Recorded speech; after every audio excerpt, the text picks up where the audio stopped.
Today's Albion Online video is all about items that every player should get eventually on their account. So what I'm talking about is items that either make your quality of life much better, the game much more enjoyable, or even more convenient. There are several different items in the game, and I don't mean like weapon builds or certain armors or anything like that, just very specific things that's going to dramatically increase the quality of life of playing the game. And item number one is the mammoth. And so the mammoth is one of the biggest chase items in the game, with a masterpiece running at over 165 million on average on the West server. And the reason why people want mammoths is because, for those that don't know, the mammoth is the biggest carry weight mount in the entire game, and it just makes doing things later on much easier. For instance, I had all this stone that I had stockpiled long before the Foundations update, you know, hoping to buy low and sell high, and I've been waiting for a little bit on it. So instead of having to make multiple trips with multiple, transport mounts, I can just load everything onto a mammoth. And you can see here with all of this stone, I'm barely at 55% carry weight completely naked. I don't need a bag, I don't need carry weight on my boots, pork pie, nothing. I can just haul all of it all at once in one single trip. And this is going to save you a lot of back and forth time, especially when you're transporting between towns. It's just a really nice quality of life thing that everyone wants at some point. Now, our mammoths, let's see, how ready are mammoths? Well, right now there's some on the market, and not a command mammoth. This is a battle mount that cannot carry as much weight as a regular mammoth. So, again, the jump from regular to masterpiece is only about 30 million silver, whereas the weight carried is 25 to 28. So it's actually worth the price hike. Everyone should get a mammoth at some point. Now, it is a chase item, it is a dream item, and there's a very specific reason why. It is very expensive, and as a new player, you won't need a mammoth. You won't be hauling so much stuff all at once, but at some point, you will be, and it's just really, really nice to have. The next item is the Elite Wild Boar, and this is for all of you gatherers out there who wants to gather in safe zones. The Elite Wild Boar is a very fast mount. It's pretty beefy, pretty tanky, but also it gives you 1,808 carry weight, which when compared to an ox doesn't sound like much, but boar mounts work differently than oxes. Boar mounts allow you to have the carry weight even when the boar is unsummoned, giving you freedom of movement. So if I were to haul a bunch of stone around, like say I'm gathering stone, and I don't need a backpack, I don't need, boots. Of course, you would be wearing these things while gathering, but as you can see, my carry weight is 61% with this stone, and when the mount is summoned, my carry weight is still the exact same, because the mount is giving me passive carry weight. So this is great for people that want to do dungeons, people that want to gather. Again, also, top 10 guilds, the top 10 guilds, when they do caravan runs, that means when they take a bunch of guild members from the Black Zone and they have to haul all of their loot and treasure back to the Royals to sell, they all use this mount. So it's used by in-game players in unsafe zones. I would not run this mount solo. Yes, it's fast. Yes, it has an ability to dash. But you will be ganked and lose all your stuff if you're playing by yourself in a red or black zone. So this is strictly for safe zones and guilds. Now, this video isn't just going to be mounts, but the fastest long-distance travel mount in the game is the Snow Husky. With a 132% gallop, it has the ability Hunting Instinct, so it increases your move speed by an additional 90%. So you would be running for about 3 to 4 seconds, and then you pop the mount's ability, and then you can run in a very incredibly fast speed. And then the downside to this mount is when you run out of the speed buff, it does slow you down, but you can counteract that by just dismounting and remounting, which cancels the negative effect. So here I am running slowly now, then just hop off the mount, hop back on, and you're back to normal speed. This is the fastest mount. Now, for you guys on Europe, you have to wait until December to get one of these. These will not be available until December in real life. And now I want to go over some honorable mentions on mounts. So the fastest to gallop and then increased gallop speed mount with armor and high health is the Carleon Cottontail, this is only available during Easter, so Europe bros, you're going to have to wait till next year. But essentially, it has a 2.5 gallops time with 132% gallop speed. Next up is a mount that needs no galloping at all, and that's the Avalonian Basilisk, just having a flat 115% move speed all of the time, with some nice health and armor. It's also very Gucci looking. This thing is basically like the Lamborghini of Albion, and because it's really big, and it also gives you some passive carry weight. Next up is the Rage Claw, which is similar to the Black Panther. You could get this right. You can get something similar on Europe called the Black Panther, but the Rage Claw is the exact same mount with the same move speed and gallop speed, but when you use its dash ability, you also become immune to taking damage, so it's just a nice quality of life upgrade from a Black Panther. Then you have the Elite Mystic Owl. These should be available soon enough if someone grinded it out already on Europe. And this has a 139% gallop move speed, which is the second fastest in the game, with the fastest actually being a battle mount called the Crystal Battle Eagle. So I want to show you the normal speed to mount up on a mount is 1.5 seconds here, and then we're mounted. There we go. Whereas the speed to mount up on a battle mount is much, much longer, and battle mounts work a little bit differently. The way a battle mount works is you toggle on and off the gallop, which I'm kind of overweight, so I can't show you the full speed of this thing, but this thing has a base speed of 50 plus 90 when you have the battle mount gallop. So you simply toggle this on, and then you're galloping, and, oh, okay, so I now have the carry weight. And then when you get hit, it turns off, or if you turn it off, you're silenced for a few seconds, so you can't just run into a fight and cast your spells. And these spells do not work in yellow zones, so there's no point in having them, but these mounts are meant for red and black zone, like guild versus guild ZVZ stuff. But other honorable mentions, too, is the Grizzly Bear. Now, the Grizzly Bear is not a fast mount, but it is a tanky mount, and out of all of the bear tanky mounts, it has a move speed buff whenever you are hit. Cooldown 1 minute 30 seconds, but it increases your move speed by 80%, plus 75, so that is a 165% move speed, which is really, really fast. And the cool thing is, this buff persists when you're dismounted. So what you can do is you can stand near a mob, and as soon as it hits you, it triggers the speed boost. You can then dismount and run into a fight. You'll have 5-second ability cooldown, but you're running so fast, people might not even see you enter. It's kind of a cheesy way to, like, bomb a faction outpost, but this thing is the de facto best transport mount in the game. And then finally, we have another special interest mount, and this is called the Spectral Bone Horse. And this is another mount with a very rare drop that you can get from, like, raid bosses. And this mount is special because, besides giving you some carry weight, having high health, and whatever, it's not the fastest mount, but it gives you 10 seconds of invisibility every minute. This is a free invisibility potion. So what you can do, and you can be real cheesy with this, and channel members have known about this mount for a long time now, and the cheesiness of it. You can go invisible, run into like the mists, like I would say yellow zone mist. I wouldn't use this in full loot zones, it's too expensive.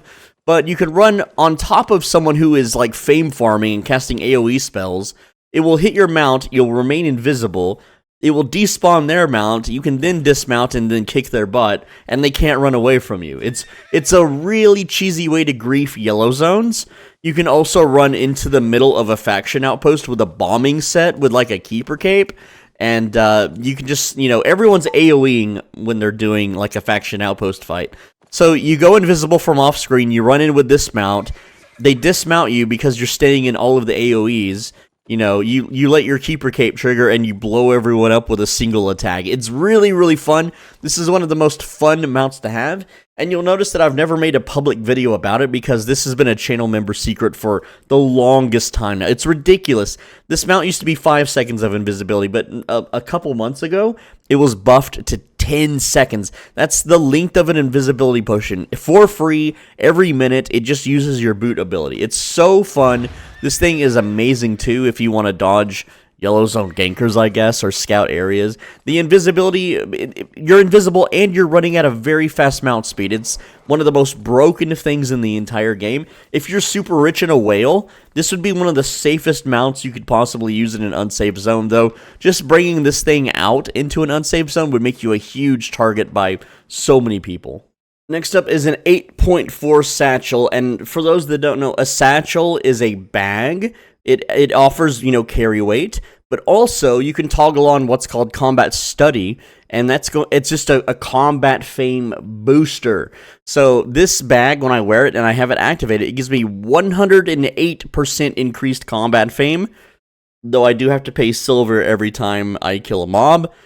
This is for wealthier, more established economy players, but this thing is like having over 2 premiums active, okay? Imagine, like if you've been playing with premium, I assume, on Europe for the past 3 days, and it probably just ran out if you started, however many days ago. But this thing doubles the premium experience bonus, and it stacks on top of that. So with premium and with this thing, you're getting 158% increased experience gain. That means that every time you kill a mob without premium or a satchel, and I kill a mob, it's like I killed the mob 3 extra times. It's pretty crazy. The next one is more broad and generalized, but that is having gear sets for everyday use. There are players out there that all they do is like certain activities, but they don't keep a set of gear. They just buy it from the market every day, and when they're done with playing for the day, they sell it. It's such a weird thing to me. No, what you should do is you should keep a gear set for the things that you do. Oh, I want to go fame farm. I'm going to put on this astral staff and go fame farm. Oh, I want a PvP. I'm going to put on this whispering bow and it's, and it's set items and go PvP. Oh, I need to heal my buddy. Here's a healing weapon, right? So, like, it's not just for one character. Like, for those of us that played back in the day, when premium was way cheaper than it is now. And this also applies anytime premium is under 15 million silver. You can run multiple characters and they can all pay for premium. And those multiple characters have the daily bonus, and by doing the daily bonus, you unlock these, chests, which give you even more money. And so what I ended up doing was, out of 100 alt characters, they were all trained in spiked gauntlets, because I could just throw on a 5-3 spiked gauntlets with some random stuff. They can go out and punch a couple of mobs and complete their daily bonus, lickety-split. And so out of those 100 active premium accounts, they were all able to farm these chests month after month very, very quickly.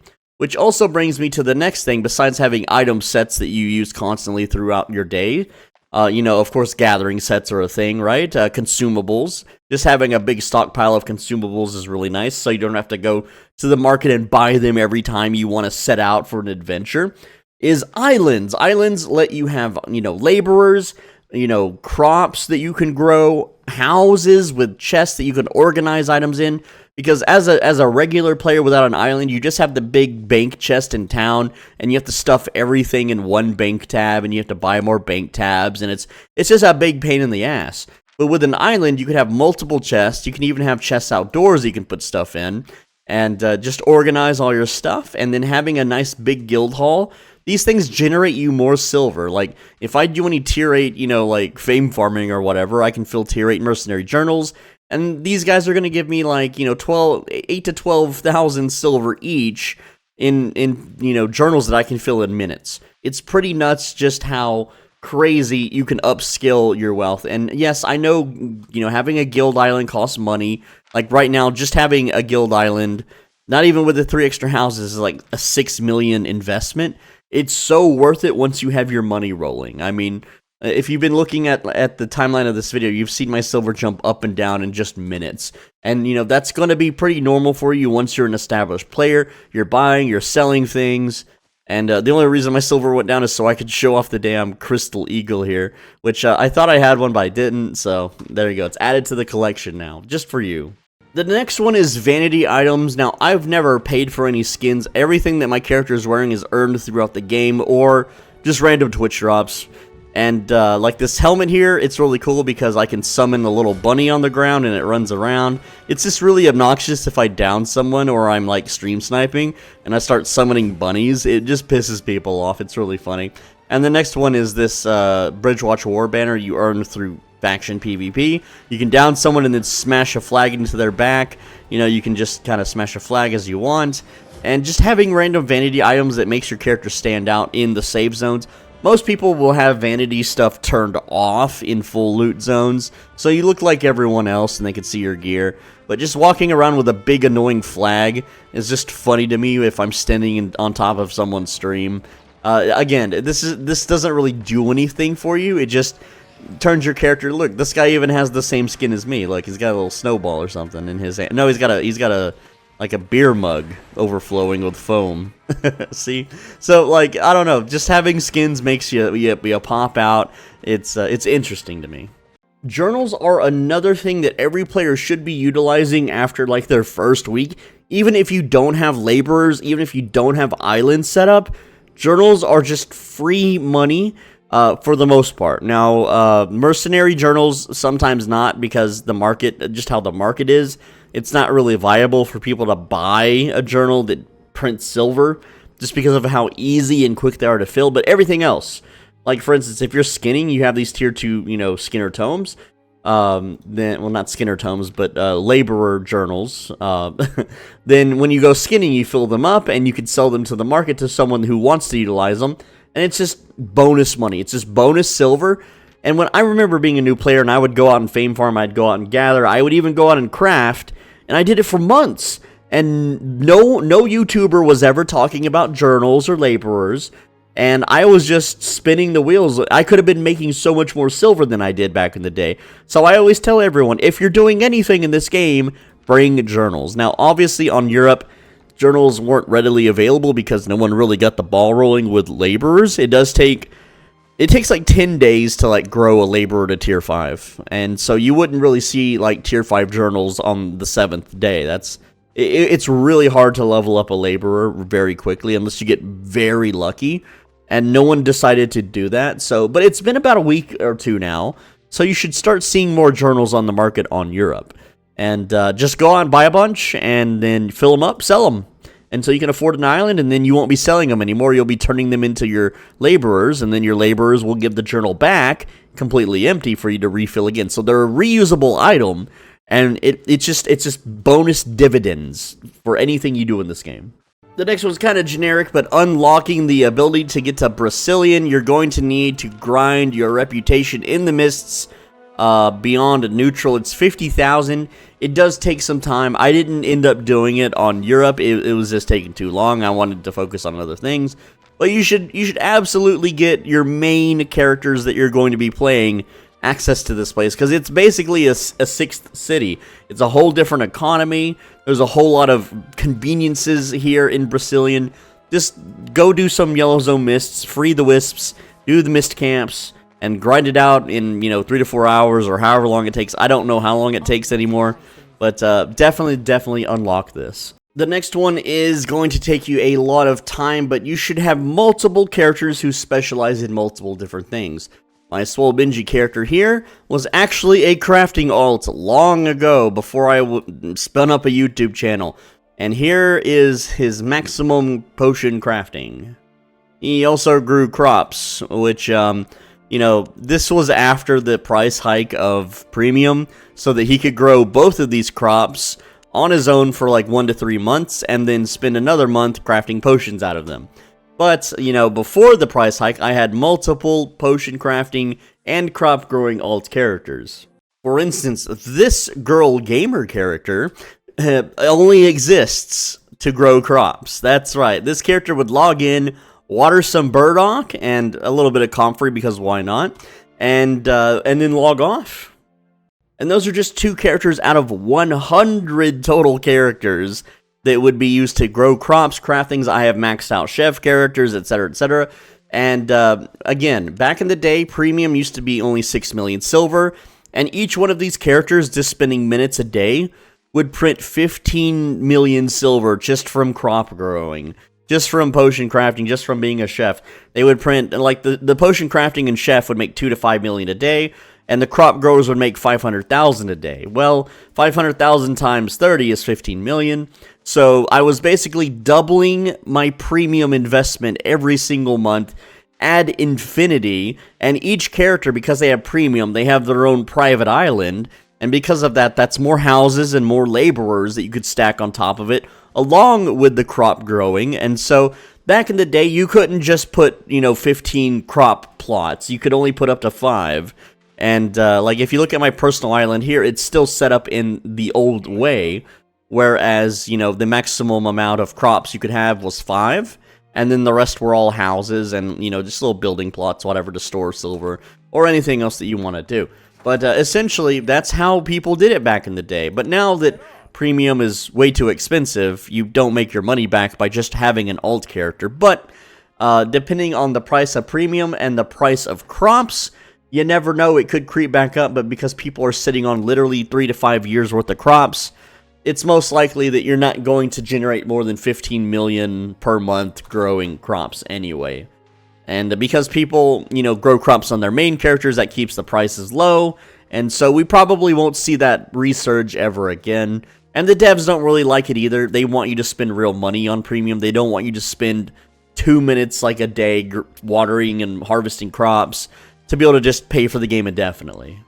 That pretty much covers the things that players should strive to get as they play Albion Online. I want to say a few things that you should not strive for just to keep people safe and in the know, and that is, in main cities there are shop stalls. Look at all the ones for sale. Oh boy, the auctions are coming up. Even if you're a card swiper, even if you're a whale, even if you're insanely rich, never buy one of these. Never, never, ever, ever, ever buy one of these. Unless you want to hang out in a Discord all day long with the cartel and be forced to sell at their prices, or else face their wrath of them coming to your station, crafting a bunch of low-tier garbage, emptying out all your food supply, and making your stall unusable and not running at a profit. Even the people that run these shop stalls with the cartel sometimes lose money. They absolutely burn through money. It's more of a power and control thing than it is a profit thing. So just avoid buying a shop stall ever. Just really, really, really avoid it. Next up is also avoid creating a black zone hideout. Let's just click a random place in the black zone. These little hideouts here, like this one is owned by Patrol Fort Can. What a stupid name. This is a dumb name. But essentially, and who owns this? Okay, the same people. You can place a hideout down in the black zone, and this is like a little small town that you can enter, and you can build, houses and crafting stations. The problem is unless you operate and run a massive guild with lots of people willing to defend it, other guilds will come and demand protection money. As in, they're going to smash your hideout, or if you want protection, you have to pay them like 20 million silver a week so that they don't smash it, and then if you pay, they'll smash it anyway, because screw you, right? It's really scummy, it's really crappy, it's not fun, it's not very beneficial to most players. Again, if you're a guild leader and you have, like 500 friends and you can pile in 100 of them at a moment's notice to defend your territory or whatever, then go for it, I guess. But at the end of the day, even the top 10 guilds that run these things, it's not so much a profit thing, it's more of a power thing, just to have the power of that zone. And even in the roads, don't do roads hideouts, even though those things move around and they're harder to track. It's the same thing. Someone who doesn't like you or thinks that they can bully you will absolutely hold you for ransom, take your money, and then break it anyway, because why not? It's a video game. They're gonna do it. And finally, before we wrap up the video for you full loot PvPers, all you really need is a whole bunch of items of your favorite set. I'll just show you my favorite PvP set, and that is the bear paws with the stalker jacket, the mage cowl, and the royal sandals. I have several, stacks of these items, all different tiers, all different enchantment levels, and as you can see here, I used one in 1357 IP to beat up an 8.3 player and take his stuff, though all of this technically trashed except the mount and the cape. I actually got it on video. It's in one of my longer uploads where I talk about, I forget what the video is about, but go check that video out if you want to see a juicy 8.3 kill.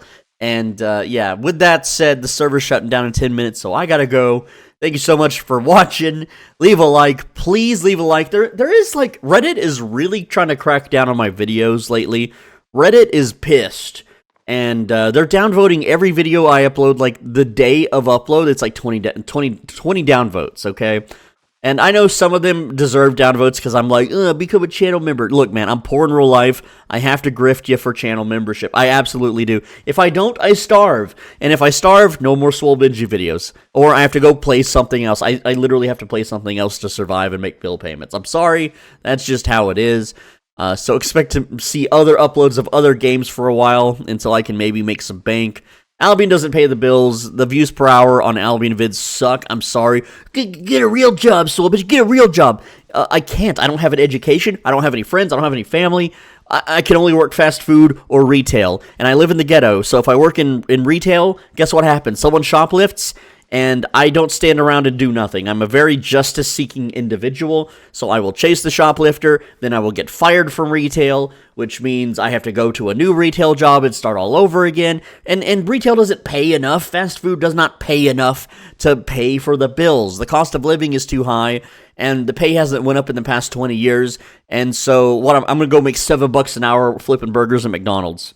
Okay, and then let's say I work at McDonald's 20 hours a day at $7 a day, $7 an hour, right? It's not enough to pay the bills. Well, move somewhere cheaper. You can't. This is the cheapest it gets. Okay, I can't change countries. You know, it's that or be homeless. You can listen to me beg for channel memberships or I go homeless. That's just how it is. Anyway, I don't want to burden you with my real life bullcrap. Just click the damn like button to fight Redditors. Redditors are stupid. So you hate Redditors? I hate Redditors. Let's join forces. Click the like button. Click the video on the right side of your screen, or you're only going to get 3 hours of sleep for the whole next week.